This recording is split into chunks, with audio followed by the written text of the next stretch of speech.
Welcome back to Thinking Critical. This is Wes, and today I've got Fatal J with me again. We're going to be talking about all kinds of movie news. Specifically, we're going to talk about the Snyder Cut, all the information that came out on that this week, and we're going to talk about a lot of the delays, man. Maybe comic book or maybe movies don't release this year. I don't know. We're going to talk about it. You're going to get Fatal J's perspective on that. How you doing, buddy? I'm doing excellent. I'm doing wonderful. I'm doing magnificently well. And magnificently is not even a word, but thank you for letting me be here again and make a fool of myself. Hey, I do appreciate your insight on all these things, and I'll tell people this: if you're here for the channel and if you're here for the first time on Thinking Critical and you haven't subscribed to the channel, like, come on, what are you waiting for? Now is the time to subscribe. Hit the bell for notifications. Give us a thumbs up because you're gonna love this video. And if you enjoy Fatal J, he's got his own YouTube channel. It's all about movie news and comic book stuff like that. There's gonna be a link to the video. There's going to be a link to his channel in the video description. In the last 30 seconds, there's going to be a nice big icon with his face on it. You can click on there and subscribe to his channel. And I definitely recommend you do that. Excelente, my friend. All right, Fatal J, let's talk about what you're good at. That is the Snyder Cut. And there's all kinds of information came out this week. Some of it was good, some of it bad. But let's start out with what I thought was really interesting. Apparently, the Snyderverse, his versions of DC movies that he produced. Obviously, that would include Man of Steel, Batman versus Superman, Justice League, Dawn of Justice. He is stating that those are outside of continuity. They're no longer tied to the current DCEU continuity. And this is what he said about that. He said, it's kind of separate now from what I would say the DC cinematic universe is in continuity. I think it's divergent in that way, and I think it's a good thing. And I completely agree with Zack Snyder on this one. I think he was doing his own thing. It's clear that Warner Brothers and DC Films have gone in a new direction. And sure, they still maybe want to play with the Snyderverse or whatever, but I think it's smart to separate the two. It's very smart. I like what he's doing. He's not being like Marvel, MCU, where he's trying to tie every movie together. Do it like the comic books. The comic books, how many versions we have of Batman? 1 million. We got 1 million versions of Superman. I want to see that. I want to see 2 different Batmans. Maybe we'll get a Robert Pattinson Batman movie, and then we'll get a Ben Affleck movie or a Ben Affleck TV show. They don't have to coexist. They don't have to have a continuity. They don't have to be tied together like Marvel does it. Let them be standalone movies. Absolutely. I'm glad they should do their own thing. And I'm glad they needed to do something that was different than the MCU besides just being really, really dark and grim. Like, I thought that was depressing. It wasn't a good fit for a lot of DC's characters. Obviously, it is a good fit for Batman and probably the Question and some characters like that. Not a great fit for Superman. Superman is a hopeful character. Wonder Woman, more of a hopeful character. We certainly got that vibe much more in the Wonder Woman movie. And that's crazy. It felt different than what Snyder did. That's crazy you said that, because in that same interview, Zack Snyder said he wasn't even down with the Dark Superman. He wasn't with it either. So, it's a lot of possibilities you can pull off with this standalone movies or Snyderverse, as you say. Yeah, well, I think Snyder might be taking a few steps back, because I remember watching a panel where he was like, "What do you think Superman would do?" And he was dropping all kinds of F-bombs. And I was like, I don't think he gets Superman, but it's probably smart that he kind of recognized that version of Superman, maybe not the best fit for the character, but it might be the fit for his universe. It's kind of Elseworlds or Black Label, or what do you want to call it? Yeah, because that's what I'm looking at it too. It's going to be like an Elseworld type thing, but that's going to be great, because if they would have did it the MCU route, it just would have been in Marvel's shadow. It was not working. Yeah, it was not working. All right, so there was some more information that came out, and it feels like there is some like white hot heat between Zack Snyder and Joss Whedon. Obviously, Joss Whedon came in and finished Justice League. I guess a lot of the principal photography was scrapped. Whedon reshot everything, and the story that we got wasn't the same. Obviously, that's why we're now getting the Snyder Cut of Justice League. And he was asked during a panel at Comic-Con at home if he would be using any of Whedon's footage for his movie. And this was very definitive, Fatal J. He said, there would be no chance on earth that I would use a shot that was made after I left the movie. There would be no way. I would destroy the movie. I would set it on fire before I used a single frame that I did not photograph. Obviously, he's talking about Whedon's stuff. Whedon is obviously in hot water right now. Ray Fisher, the actor that played Cyborg in the Justice League movie, has been less than kind with his words about Whedon lately. It feels like maybe there's some heat with Snyder and Whedon. He ain't using a single frame of footage that Whedon photographed in his movie. I don't know. I would probably use it if it was good, but he doesn't want none of it. I'm gonna tell you why he's saying that. The fans have been wanting this movie since 2017. His version. I think it will really defeat the purpose of people saying hashtag release the Snyder Cut if he does use any Josh Whedon's footage. I think he need to go 100% full Zack Snyder on this movie and satisfy the fans, because at the end of the day, this is something epic. I think this is something that never really has been done before in Hollywood, where the fans demanded to get this director's cut, and they got it. Certainly with Blade Runner and some movies like that, but never done at this scale. Yeah, but this much change. This a lot of change. I mean, you have people driving planes in the air with hashtag release the Snyder Cut, and they're putting a lot of money into remaking it to his original. Normally they would just add in extra stuff that didn't make it through the cutting room floor.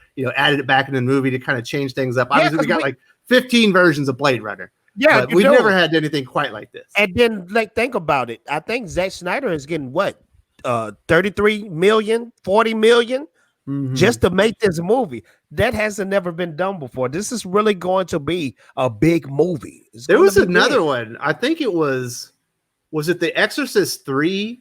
One of the Exorcist movies, there was a script, and they didn't like it. They threw it out, and they ended up making a new version of the movie with a different script. Everyone hated it. They wanted the other script. So they went back and actually refilmed that one with the actor from the other movie, but in the original script, and they released it in theaters. That was really weird. Yeah. So that's the only time I've ever heard of anything even remotely like this. But this is the thing, refilming and reshooting, that's a common thing in Hollywood. But this is totally different. Yeah, reshoots are normal. But this is still different because they're taking a movie that already came out and remaking that movie. They remaking the movie. Well, that's what I'm saying. On The Exorcist 3, I believe they did that. They went and reshot the entire movie over again with the same actor. That's one of those weird, obscure things that's happened. Now, speaking of the Snyder Cut, we are finally getting some pictures of Henry Cavill in his black Superman costume. What did you think? I thought it was kind of dope. I'm not excited about this movie, by the way, but I thought the uniform, the costume was dope. I'm the Snyder Cut man. I love it. But this is the thing. That footage right there is actually people have already seen it before. It was like a deleted scene. The thing about it was, I think it was originally Zack's scene. And Zack intended Superman to be in that black suit. That black suit changed the whole narrative of the Justice League movie if he's not in the blue and red suit. So I was excited. I'm excited, man. I'm a Zack Snyder fan. I love 300. I love Watchmen. I love Dawn of the Dead. I even love the animated movie with the owls he came out with, Guardians. I mean, I don't know. He's like a bad boy. I think it's Legends of the Guardian, but Legends of the Guardian, yeah. And the thing about it is, I really like Zack Snyder, man, because he's like a bad boy. He's like the bad boy of Hollywood when it comes to the directing. He's not scared to try something different, scared to give us something different with the visuals. He remind me of Robert Rodriguez too. Him and Rodriguez, I kind of put them in the same class. All right, they're the young guys. I got one last question before we kind of start to move on.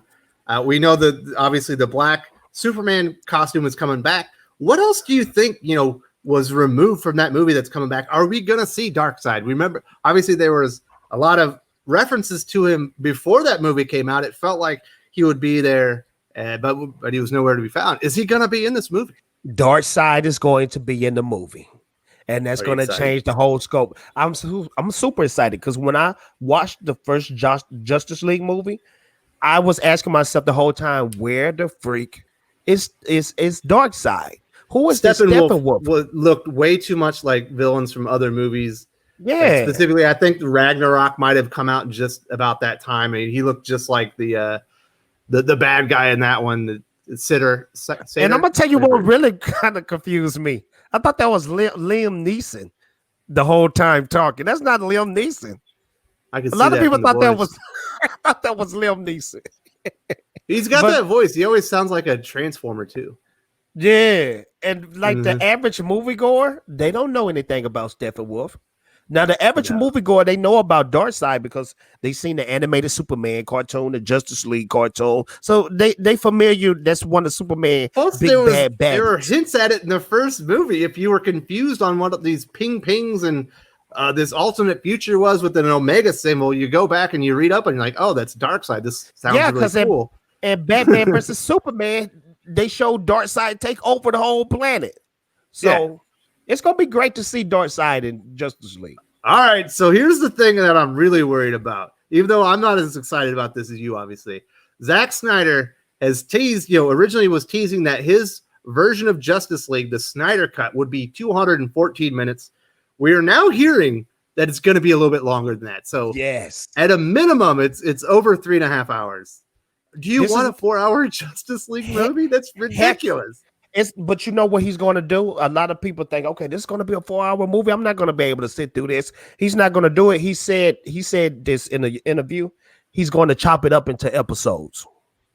He's going to chop it up into episodes, so we'll be able to digest that a little bit better than. So my theory that all Netflix shows are really just really long movies chopped into parts might be true. Yeah. Yeah. All right, so we're gonna move on here. Is there anything else that you need to say about the Snyder Cut Justice League information we got out? It's obviously very interesting. You're very excited. I'm very excited, but this is the core reason. Zack Snyder lost his daughter during the filming of that. She committed suicide. I think this is really great for him. And then on top of that, this is really great for the fans because for the first time ever, well, I won't say the first time ever, but few situations, this right here, the big companies have finally listened to the fans. They're catering to the fans. And I think at the end of the day, if the Hollywood or comic book industry listen to the fans just a little bit more, guess what? Both people will benefit and the big companies will make a little bit more money. Well, very well said. Now it's time to move on to kind of traditional movies, talking about theaters and the movie industry. And it's not good. And in fact, it's actually really bad. Obviously, we knew that the word on the street was how goes Tenet is how kind of goes the movie industry. When that finally comes out, if it keeps getting delayed, everything would be delayed because that's apparently going to be the first tentpole, blockbuster kind of movie that's going to come out. And, we do know that it was delayed. So now AMC, the largest theater in North America, has postponed its reopening until late August. Obviously, there are some smaller chains and things that have opened, but this is one of the big ones, as they wait for the COVID-19 restrictions to kind of to settle in and maybe be lifted. AMC has had huge issues. They went on an acquisition spree. They didn't really have a lot of cash to begin with. They've been acquiring a lot of debt to kind of get through this. And it is looking precarious on whether or not they're even going to make it through. But them delaying until late August is it's terrible news if you're a movie fan and you want to go to a movie theater for a big movie, because until they're open, you're not going to get a big movie. I'm ready to get out the freaking house. But I'm going to be honest with you. This pandemic has been crazy. And think about it. We only have 5 months until 2021. I seriously don't think the movie theaters are going to open up. I just don't think it's going to happen. Yeah, it's definitely a chance. I have 2 small children myself, 5-year-old and a 1-year-old. And if I told my wife right now, let's go to the movies and watch a Pixar movie, she would look at me like I was insane. But this is the thing, fear. Fear is a big thing right now, and even nobody wants to be in closed quarters with a bunch of people they don't know. Yep. And if they told us tomorrow, hey, it's over, the pandemic is done, it disappeared, it went in our outer space. It'd take at least 6 months for people to still come back. You're right. Mm-hmm. And the movie companies, they know this. And I think that's the reason why they're trying to, they have 1 foot in and 1 foot out when it comes to this streaming. But they haven't, I don't think they 100% with the streaming because they feel like they won't make that much money like they would in the box office in the movie theaters. Yeah, well, and there's some interesting stuff going on because productions are starting up again. So these movie production studios that have been waiting, they've been waiting for this income for months, but now they're starting to pay outgo again as their other productions are starting up again. They're losing money, and a lot of money. Eventually, they have to open, or they're just going to collapse. You can only borrow so much money without making income. You're right. Or they're going to have to put everything on video on demand. And think about the workers who work in the theaters. It's just a big chain reaction. Everybody loses. I think they just going to have to take their losses anyway. And with the big movies, movie companies, I just think it's a safer bet to drop everything in 2021. People are not going to the movies. I think they are probably going to have to start doing things video on demand, a la what happened with Trolls World Tour, which broke a lot of records and developed some confidence in movie studios' ability to drop those new releases video on demand without going through the theaters and still being able to make some money. Obviously, when you're talking about some of these big tentpoles, these big franchises, you would have to make so much money just to get anything back because they cost so much to produce. Wes, this was what I would probably do. I will probably make ticket sales the same at the movie theaters to encourage people to go to the movie theaters. And also I would do streaming, but I will make the tickets a little bit higher. That's how Fatal J would do it. Well, there you go. So let's talk about some of these movies. Obviously, like I mentioned earlier, Tenet has been indefinitely delayed along with Mulan, Disney's movie. I'm shocked that one actually makes it to theaters. I bet you that one premieres on Disney Plus. If I was a betting man, that's where I'd say that one goes. Also, all 4 of those Avatar sequels that James Cameron's making, those have all been pushed back a year. Also, Star Wars, the kind of the Star Wars movie we don't know any information about, also been pushed back a year. Also delayed with Spider-Man 3. Now that's going on December 17th, I believe, in 2021, where Avatar was supposed to release, but still happening supposedly here in 2020. We've got Wonder Woman 84, Black Widow, Dune, and Bill and Ted Face the Music, the sequel to Bill and Ted's Excellent Adventure. But that's also going to be released video on demand the same day. I imagine if that theater release date gets canceled, they'll just do it on video on demand. Video on demand. Weirdly enough, New Mutants is still on the schedule. When are they just going to admit that one's going to Disney Plus? Like that movie's never going to get released. And the crazy thing about it, you have said movies that have been pushed back even before the pandemic was even on the scene. Wonder Woman 84, a lot of people don't know this. That movie was supposed to come out 2018. And it just kept putting pushed back. My theory, I don't think they wanted to go head to head with Marvel's Captain Marvel.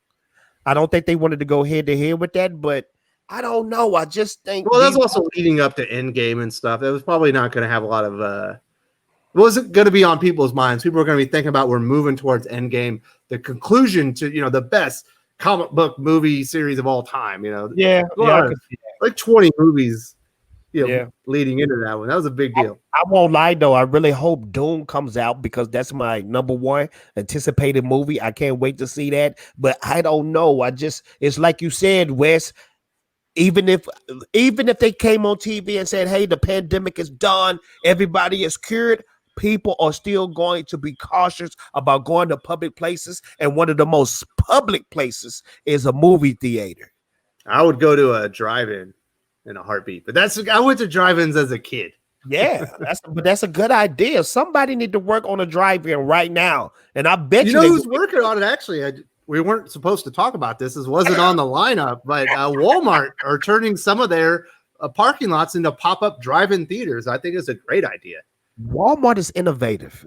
People need to get out of the house. They want to go do stuff. Drive-in movie theater, beautiful idea. If they had a drive-in movie theater down here, I will be down. I will be down, man. Well, if you do that, I want you reporting live from the scene. We got Fatal J. How's it going? Well, it's gonna tell us about your experience. It'll be a little bootleg, like a projector, and but perfect. Hey, anything can work out, Yep. So a lot of interesting news. Obviously, we kind of focused on the Snyder Cut. We got a lot of information with Comic-Con at home, and there were some other interviews out there we wanted to catch up. And it's just really bad news for the movie industry. It doesn't look very hopeful right now. I'm with you. I don't think we're seeing a blockbuster in 2020. I don't think this. When I saw Tenet get pushed back, I knew then, because this is like the second or third time. Yeah, because Christopher Nolan, he said this movie is coming out at this date. I promise you. And if you think about Tenet, if there's a movie like a big tentpole that would be able to just kind of survive this, it's not made for children. It's definitely not a family movie. Yeah, it's something that adults are going to want to go to. Probably, it would probably withstand the issues going on right now better than most. And obviously, there's no confidence right now, and so hopefully, it's got to start up sooner than later. Though, like I said, they can't just keep hemorrhaging money. Eventually, they got to make money. I imagine we're going to see some of these movies eventually release video on demand first. Something got to give, and I always notice when something is dying, something is being born. Just like CDs went to MP3 and MP4 players and all that stuff.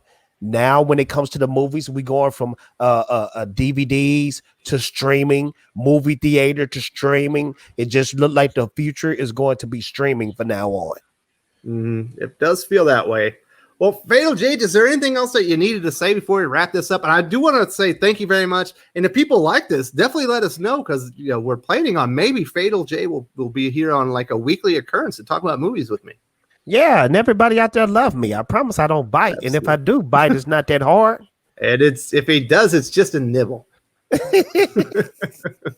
right, buddy. I'll talk to you later. All right. Don't forget, in a few seconds, you can subscribe to his channel. Yes, please subscribe. Thank you very much. Wes, thank you for having me here again. It's always a pleasure, my friend. Salamapo.